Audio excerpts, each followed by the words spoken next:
I never considered myself a religious person, but when my grandmother passed away, I felt an odd compulsion to visit the small church she attended all her life. It was an ancient stone building, hidden away on a forgotten road just outside our town. St. Michael's Church had always seemed unremarkable to me. A simple, old-fashioned chapel with creaking wooden pews and a solemn atmosphere. But that night, it became something else entirely. It was late evening when I arrived, the sun just beginning to dip below the horizon. The church was empty, save for the faint flicker of candlelight near the altar. I felt a strange chill as I walked inside, the door creaking loudly behind me. The air was thick with the scent of incense, mingling with the musty odor of old wood and stone. I stood at the back of the church, staring at the large wooden cross that hung above the altar. It was then that I noticed something odd. A shadow, too large and too dark, loomed beneath the cross. It didn't seem to belong to anything, and as I watched, it began to shift, almost as if it were alive. I shook my head, blaming my imagination. Grief does strange things to people, I thought. I took a seat in one of the pews, intending to say a quiet prayer for my grandmother. But as I sat there, the atmosphere grew heavier, the silence more oppressive. The shadow beneath the cross seemed to pulse, expanding and contracting like a living thing. My heart began to race, a cold sweat forming on my forehead. I tried to focus on the prayer, but the words escaped me. All I could think about was that shadow, that impossible darkness, and the way it seemed to stretch toward me. Suddenly, the candles near the altar flickered and went out, plunging the church into darkness. I froze, my breath caught in my throat. In the pitch black, I heard a low whisper, faint but unmistakable. It was a voice, speaking words I couldn't understand. The sound seemed to come from everywhere and nowhere at once, echoing off the walls and reverberating in my mind. Panic set in. I stumbled out of the pew, desperate to leave, but the whispering grew louder, more insistent. The air felt thick, like I was wading through a suffocating fog. As I reached the door, I glanced back at the altar, and my blood ran cold. The shadow had risen from the floor. It no longer clung to the base of the cross but stood upright, a towering figure of pure darkness. It had no face, no features, just a silhouette of malevolence. The whispering grew into a cacophony of voices, each one more urgent, more demanding. I couldn't understand the words, but the tone was clear. Hatred, anger, and a deep, consuming hunger. I yanked the door open and bolted outside, gasping for air. The cool night breeze hit my face, but the sense of dread clung to me like a shroud. I didn't stop running until I was back in my car, the engine roaring to life as I sped away from the church. I didn't tell anyone what happened that night. Who would believe me? I tried to convince myself it was just my mind playing tricks, the result of grief and exhaustion. But deep down, I knew the truth. There was something in that church, something old and evil that had been awakened. A few days later, I drove by St. Michael's again, just to prove to myself that it was all in my head. But when I reached the spot, the church was gone. In its place was an empty, overgrown lot. I slammed on the brakes, staring in disbelief. There was no sign the church had ever been there. No foundation, no rubble, nothing. I asked around town, but no one seemed to remember St. Michael's. It was as if it had never existed. But I knew better. I still feel its presence sometimes. In the dead of night when the world is silent. The shadow beneath the cross is always there, waiting. And I know it's only a matter of time before it finds me again. As the days passed, I tried to move on with my life, but the events at St. Michael's gnawed at my sanity. I couldn't shake the feeling that something had been left unresolved, that my brief encounter with the darkness in the church was only the beginning of something far more sinister. I started having nightmares, vivid, horrifying dreams where I was back in the church, standing before the shadowy figure.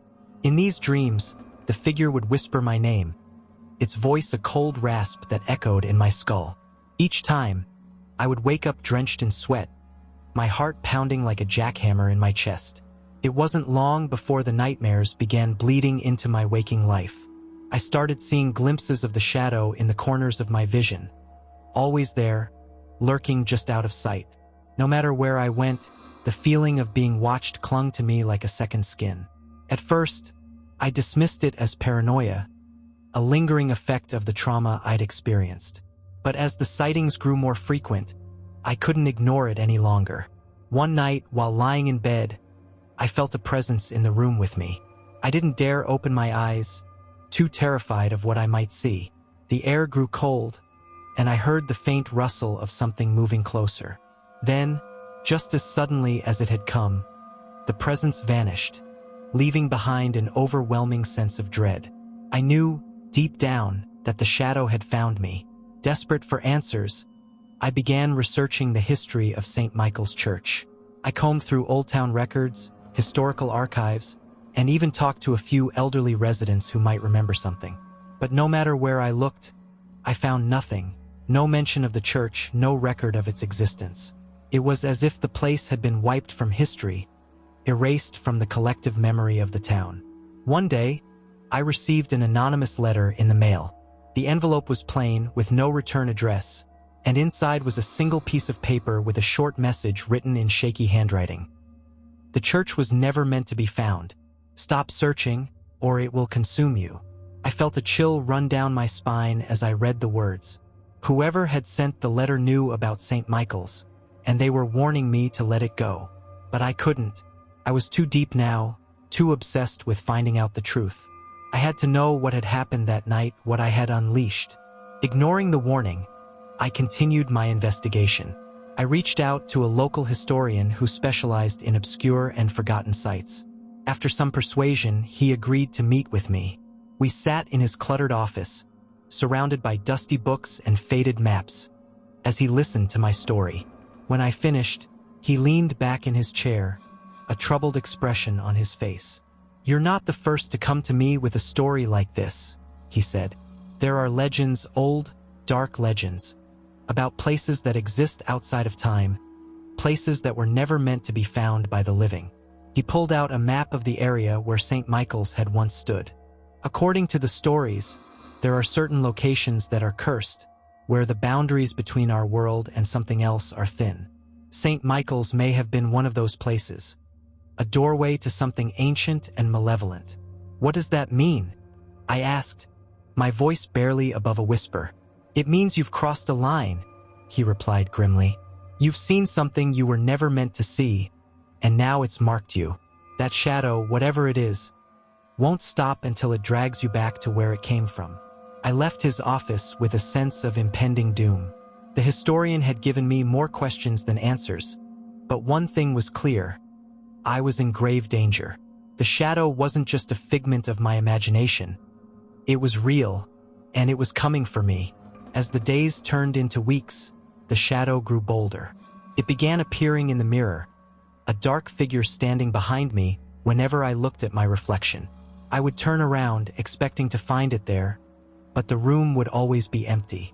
At night, I would hear it whispering my name, a low, menacing chant that filled me with dread. The final straw came when I woke up one morning to find blackened handprints on the walls of my bedroom, as if something had clawed its way out of the shadows. The prints were cold to the touch, and they filled the room with a foul, acrid stench that made me gag. I knew then that I couldn't stay in my home any longer. The shadow was getting stronger, and I was running out of time. I packed a bag and left town that very day, driving with no destination in mind, just a desperate need to escape. But no matter how far I went, I couldn't shake the feeling that I was being followed. The shadow was always there, lurking just out of sight, waiting for the right moment to strike. It's been months now, and I'm still on the run, moving from town to town, never staying in one place for too long. I've tried to forget about St. Michael's, to push the memories deep down where they can't reach me. But every night, the shadow finds me. It whispers in my dreams, reminding me that it's only a matter of time before it catches up to me. And when it does, I know there will be no escape. The shadow beneath the cross is waiting, and it won't stop until it drags me back into the darkness, where I will be lost forever.